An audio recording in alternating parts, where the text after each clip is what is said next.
In this session, we ask the question, are you a generational pattern shifter? Health coach and 21st century medicine woman Heather Dane combines ancient wisdom from her Native American lineage with holistic health and nutrition training to offer the most cutting-edge prescriptive remedies for your health. She has co-authored 2 books with Louise Hay, Loving Yourself to Great Health and The Bone Broth Secret, a culinary adventure in health, beauty, and longevity. Heather, thank you so much for joining us today. Welcome. Thank you, Lisa. I'm excited to be here. Me too. I am so glad that you and I finally have a chance to talk about this, because if you recall, we met a couple years ago when I was first beginning to get an inkling that there even was such a thing as ancestral healing. I'd been fairly obsessed with genealogy as a hobby, and I was starting to recognize that there's more to it than just finding out the names of my ancestors. There were deeply meaningful patterns in the chaos. And I didn't realize anyone else was doing this or that it even had a name until I heard you talking about generational pattern shifters. So would you tell our viewers what that phrase means to you? I've been noticing a pattern in certain people who have, it's almost as if they've raised their hand to energetically to take an invitation that we all have to sort of break the chain of patterns that have been passed through the generations. And we know from studying DNA that emotions, behaviors, patterns, and things like that are passed through the DNA, not just our health issues, but also our beliefs, our patterns, and our behaviors. And so as I began to work with people, I noticed that there were certain things that would clue me in as I began working with someone almost immediately. That there were things like, I have a slide for you just so people can see what some of the characteristics are. Typically, I've found that there's one person in every family at least that emerges as that person who's standing up and raising their hand as I have the opportunity to make a shift with the patterns, traumas, and sort of negative things that have run through a family. Usually there's at least one. It's usually the person that might be considered the black sheep of the family, the person that doesn't fit in, somebody who's taking a road less taken, and their family's all shaking their heads and saying, what are they doing? And they think that you're kind of crazy, the oddball of the family. It can be someone who emerges with a health issue, and we have so many autoimmune conditions and health issues that are defying medicine today, mystery conditions. And so oftentimes somebody emerges with a mystery condition that there's no answers to solve. And so they have to go deep into their DNA to figure out how to heal these things. It can be a trauma, a loss. I've seen it happen when families fall apart. An important figure in a family dies and it sort of unravels the family. I've seen things like that be a trigger. I've also seen this happen when somebody returns to their homelands. And it may be that like I had one client who was from Italy, and his family had a strong Italian traditions in their family, but he had never been to Italy. But when he went to Italy and stepped on his family homelands, that's when everything started to fall apart for him. So I've seen this time and time again with clients who are generational pattern shifters stepping foot on their homelands, and something suddenly changes and is asking them to kind of dig deep and find out how they can heal themselves as well as their family. People typically are drawn to spirituality. Oftentimes, I get clients who will call me and say, I have been diagnosed with cancer or diagnosed with an autoimmune condition, and a doctor is prescribing them an allopathic or mainstream medicine type approach, and they really don't want to do it, and they feel deep in their bodies that that's not their path.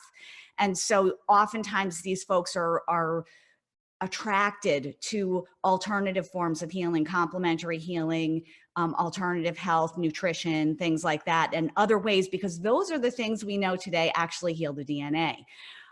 These people are often energetically sensitive. We hear the term empath used a lot today. So people who walk into a mall and feel drained, or walk into a room and can tell that there was a fight that had happened in that room, and maybe are even sensitive to things like electromagnetic fields or toxins in the environment, like more sensitive than your average person, and can feel other people's either symptoms or feelings. So things like that tends to be a sign of a generational pattern shifter. These folks often have a big dream, and the big dream is often scary. And in order to follow the big dream, it often means that they almost have to leave the safety of the pack. They have to leave things that they had set up around themselves, a job that pays really well. You know, they worry about how they're going to pay the bills, how they're going to, you know, make this work with their family and all the obligations and responsibilities that they have, but they have this big dream and they're yearning to move in that direction. So that's typically a sign. And then even things like addictions, or people who are trying to self-medicate with alcohol or marijuana or something like that, people who have turned to addictions are oftentimes people who have these characteristics, whether they realize it or not. The thing that may be emerging most often are things like an addiction or a depression or something like that emerges. And that's the first, as they struggle with that, the first sign that if they looked into all these other patterns, they actually have them.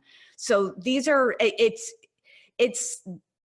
a generational pattern shifter. It's a hard challenge in life, but it's one of the most rewarding challenges when we figure out that not only are we healing ourselves, but we're creating a ripple effect both to our families before us, our ancestors.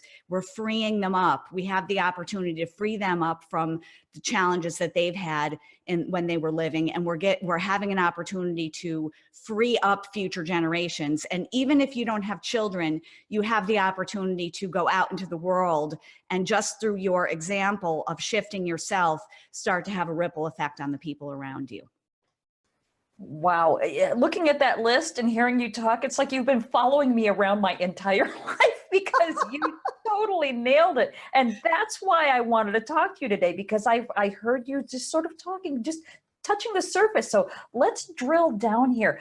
Tell us how you discovered that people were being called into this work, generational pattern shifters. Here's what I want to ask everybody watching is that we live in our bodies, and from a DNA perspective, we're all unique. We all came in with a unique genetic blueprint.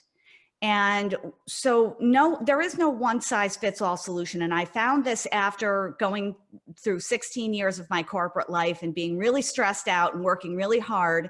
And then just finding out, having that sort of breakdown that I talked about happens with a generational pattern shifter, and realizing that I was not doing the work that was in alignment with what I came here to do.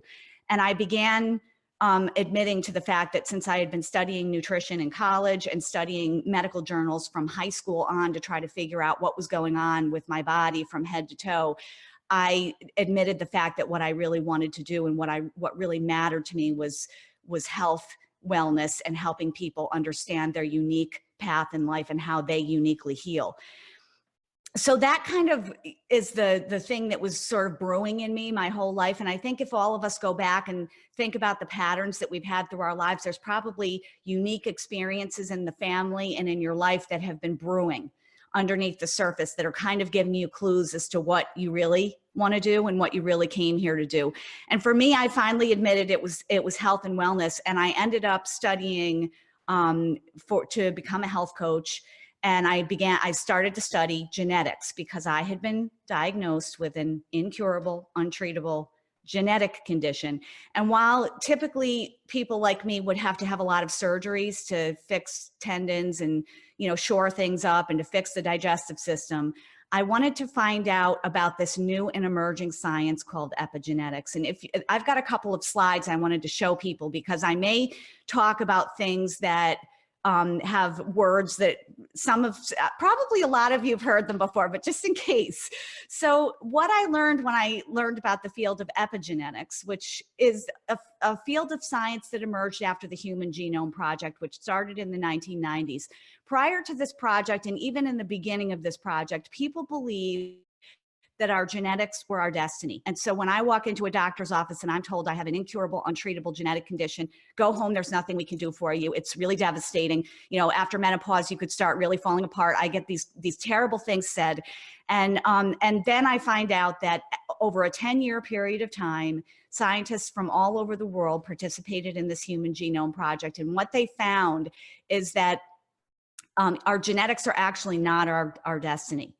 And that if we've had cancer or some other thing running, Lyme disease, if we have a family with multiple sclerosis, family members that have had these things, that we are not doomed to live those things out.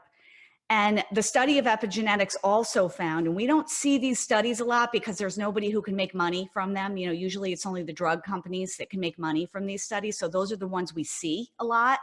But there are studies that show that since emotions are passed through the DNA, we can also heal patterns that have run through the family, like addictions and depression and emotions and behaviors. Go to the next slide. The other thing I found was really interesting is that when they did this study, they found out that we only have 5% of our genetics that are really influencing our health.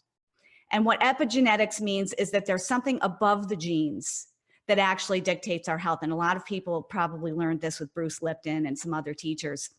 And it's really being talked about a lot more these days. We actually have somewhere in the neighborhood of 95% of our health in our own hands. And while, like I mentioned before, the studies will talk about drugs and things like that, in that 95%, the science has shown us that it's things like our thoughts, our food, and our lifestyle. Things like that that we can do to take our health into our own hands and start shifting our genes.